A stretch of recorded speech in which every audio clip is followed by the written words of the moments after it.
Unang lumabas itong kalokohan sa Bohol,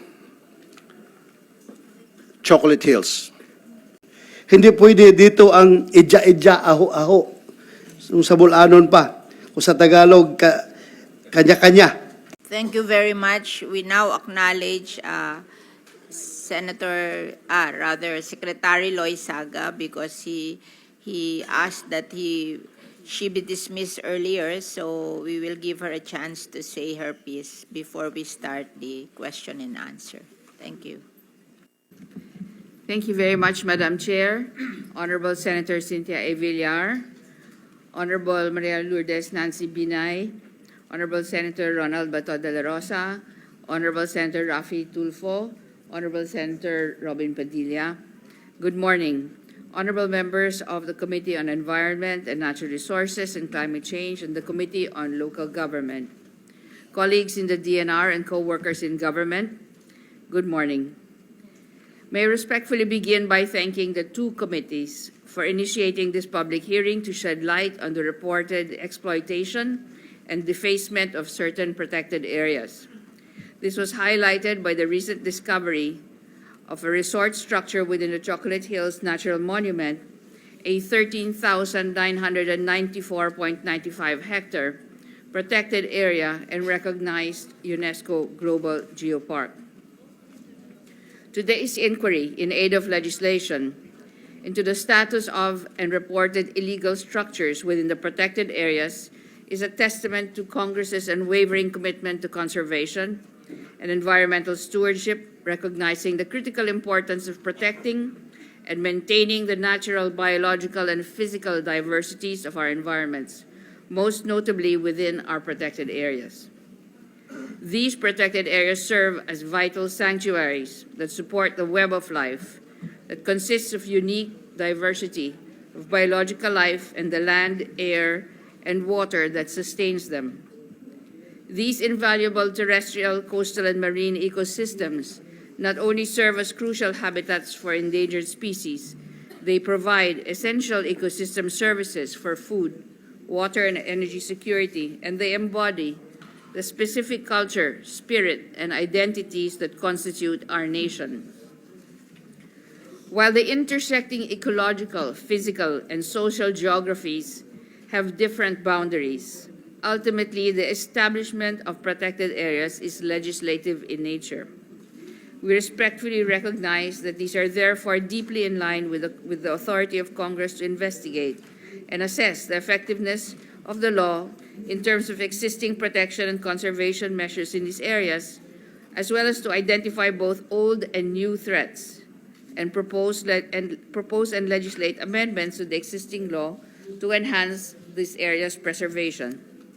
It was for this very same reason that Congress in 2018 passed Republic Act 11038, or the E-NIPAS Act, which increased the number of protected areas and provided strong conservation measures and penalties for its violations. However, in the past 4 years since its passing, the DNR has sought to implement its rules and regulations, contending with realities on the ground, including disasters and the pandemic. The E-NIPAS law has been tested against the context of rights that preceded its passing, the various national and local laws and formal and informal agreements that have altered the distinct landscapes and seascapes, the need for livelihoods and the support to the national economy, the challenges of inadequate budget, number of personnel with knowledge and capacity, as well as powerful influences and pressures, both benign and malignant. The Chocolate Hills was established as a protected area by RA 11038. It is a symbol of our national heritage, and this has become under scrutiny due to the construction of a resort facility that may have overstepped, in fact, legal and environmental boundaries. The Chocolate Hills are not only a figure of our nation's natural beauty, but also proof of our commitment to conservation. The presence of the resort facility undermines these values and threatens the integrity of the natural monument. Unfortunately, we believe our investigations will yield even more human-induced impacts on this fragile geological system. Our initial investigation has revealed that Captain's Peak Resort appears to be a titled property among the vast alienable and disposable areas within the area. Not only is there one title or two, we have discovered there is a third title involved. Its construction and operations are without the necessary environmental compliance certificate, a clear violation of the NIPAS Act and the Protected Area Management Board resolutions that have been issued. The DNR is also investigating various environmental violations, including those related to the Clean Water Act. On March 14, 2024, our regional offices have issued an indefinite cease and desist order against Captain's Peak Resort. Because of this, however, it has the effect of loss of livelihood. We have also facilitated the enrollment of the displaced employees of Captain's Peak into the Doles Tupad program in order to tide them over in the meantime while this process is undergoing. This is a process, together with Dole, that we hope to be able to replicate in other situations where there will be displacement. These actions and the continuing investigation of the PA demonstrate our commitment to enforcing environmental laws and preserving the integrity of the Chocolate Hills Monument. To date, there are 248 protected areas, as mentioned earlier by Madam Chair. These cover 7.4 million hectares. Given the vastness of this area, we humbly acknowledge the enormous challenge that the department has in addressing the conservation and protection of our biodiversity from species loss, given as we must take into account the impacts of climate change, human activities which may alter land and sea and coastal use, and bring about pollution. This mandate must be fulfilled by the DNR despite its resource limitations to ensure compliance and our limited enforcement capacity. Nonetheless, under this administration, we remain steadfast. When I assumed office in 2022, I made it clear that the continuing preservation of the country's indigenous species as part of our natural heritage, and at the same time, we must harness these resources for the benefit of our country, will be one of the key elements of the department's shared vision. Kumpirmado, naroon nga po ang resort sa pusod ng Chocolate Hills. The Mount Apo Natural Park, on the other hand, hits so close to home. I grew up in Santa Cruz, Davao del Sur, at seeing Mount Apo towering upon Davao region continually watching over us. Umaasa po ako na sana'y mabigyang linaw ang ilang mga isyu na ating didinggin ngayong araw. Ano po ba ang ating mga namamayaning polisiya o prevailing policy hinggil sa paggamit ng ating mga public domains? Mula pa po nung ako'y bata hanggang magsilbi ako bilang sundalo at mamalagi ng mahabang panahon sa kabundukan at paanan ng Mount Apo, nagkaroon po ako ng pag-unawa na tayong mga tao ay nakikiraan lamang sa mundong ito. Hindi maikakaila na may hindi mapapatid na ugnayan ang kalikasan at tao. I wish to hear from our resource persons in the course of this hearing, ano ang mga gagawin natin upang masiguro natin ang tunay nating naaalagaan ang ating mga likas na yaman, proactive, not reactive. Our national monuments and protected areas must unite us, not divide us. May mga nababasa kasi akong komento, Madam Chair, na nagsasabing, ang mga bulanon ra ang nakahibalo kung unsa ang maayo para sa Bohol. Meaning only the Boholanos know what is truly good for Bohol. Parallel to that, others might also say that only those from Davao City, Davao del Sur, and Cotabato province know what is best for Mount Apo. But I disagree, Madam Chair, very strongly. Issues like environmental protection and biodiversity requires and demand a unified approach. Hindi pwede dito ang idya-idya, aho-aho. Kung sa Bulanon pa, kung sa Tagalog, kanya-kanya. Magkakaisa tayo dapat dito.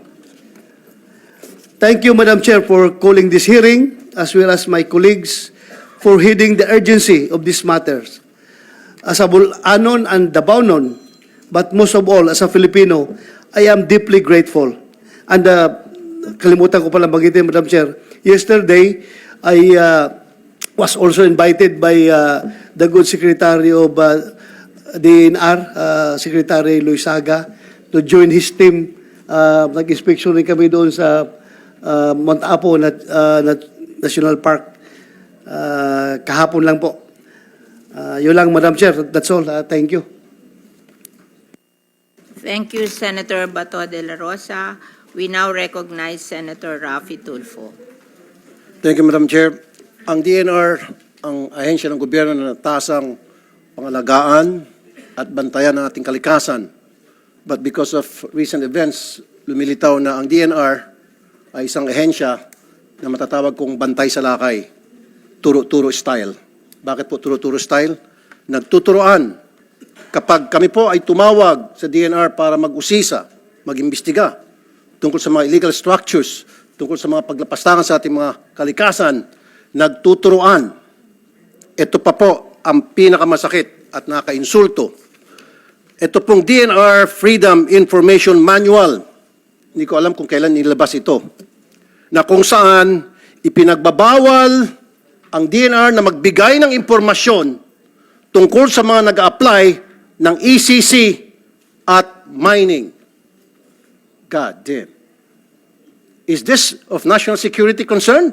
Kaya bawal sa inyong Freedom of Information Manual, bawal kayo magbigay ng impormasyon tungkol sa mga nag-a-apply ng ECC at mining permit. Unang lumabas itong kalokohan sa Bohol, Chocolate Hills. After my exposure, nakatanggap ako ng maraming sumbong tungkol sa paglalapastangan naman ng kalikasan sa Digos, Davao. 97 na mga structures na naitayo doon. Out of those 97, there are few na na-issue ng ECC. But marami doon ang hindi pa. At patuloy pa rin nagpapatayo ng struktura. At nang tumawag po kami kung anong gagawing hakbang ng DNR, we were told, bigyan daw ng 2 years palugit para pagdesisyonan nila kung isasara ba ang dapat isara o hindi isara ang dapat hindi isara. Again, hindi ho ba kabalastugan na naman yan? Now, meron naman po ako natanggap na sumbong. Sa Bohol pa rin. Ito po ang isang shipyard na kung saan 19 hectares po na mangroves ang sinira para mapagpatayo ng shipyard doon. Now, alam ko na ipinagbabawal ang pagputol ng mangroves. Base po sa Republic Act noong 1990. Pero bakit po pinayagan ang pagpapatayo ng isang shipyard sa Bohol? Bakit po nabigyan ito ng ECC? Ngayon, magkaharap-harap tayo. Sana wag ho kayo magturuan. Dahil it will be an insult to us here, senators, na in front of us, magtuturuan pa rin kayo. And I'm happy na nandito Secretary Yulo Loizaga, na I'm sure yung mga katanungan ko namin tungkol sa paglapastangan sa ating kalikasan ay masasagot na maayos. Black sand mining sa Zambales. Nung last budget hearing, Secretary Loizaga, na pag-usapan natin to, and you did promise na you look into it, or better off, ipapahinto yun. Anak ng dagat. Sana ba? Tuloy-tuloy pa rin ang paglapastangan sa ating black sand sa Zambales. Ito pang masaklap, libre na nga ang pagmina nila ng black sand doon, karamihan ay from China, and then ibinebenta pabalik sa ating gobyerno. Anong klaseng kabalastugan po yan? Ibinebenta sa reclamation dyan sa Pasay at sa iba pang mga reclamation sa iba't ibang parte ng Pilipinas. Kumuha sila ng black sand sa karagatan natin and then, ng libre, ibebenta pabalik sa atin. Hindi ba kalokohan po yan? You guys have to explain. Matagal na pong naging pabaya kayo dyan sa DNR. Hanggang ngayon, patuloy pa rin sa pagiging pabaya. Lumilitaw tuloy na kayo po yung mga protektor ng mga nagsisirang kalikasan. Masungi Geo Reserve. Bakit po nabigyan ng ECC ang Rizal Wind Energy Corporation o Vina Energy? Napakatagal na po na problema itong sa Masungi Geo Reserve. Hanggang ngayon, di po marisulba-resulba. Bakit? Sa ngalan ng ano? Sabi pa nga nila sa kanto, baka sa ngalan ng Tito Vic and Joey. Yung tatlong muka sa isang papel. Nung panahon yun, kasi hindi lang nga Tito Vic and Joey ngayon eh. Yan lang po, Madam Chair. I'll reserve my other questions later.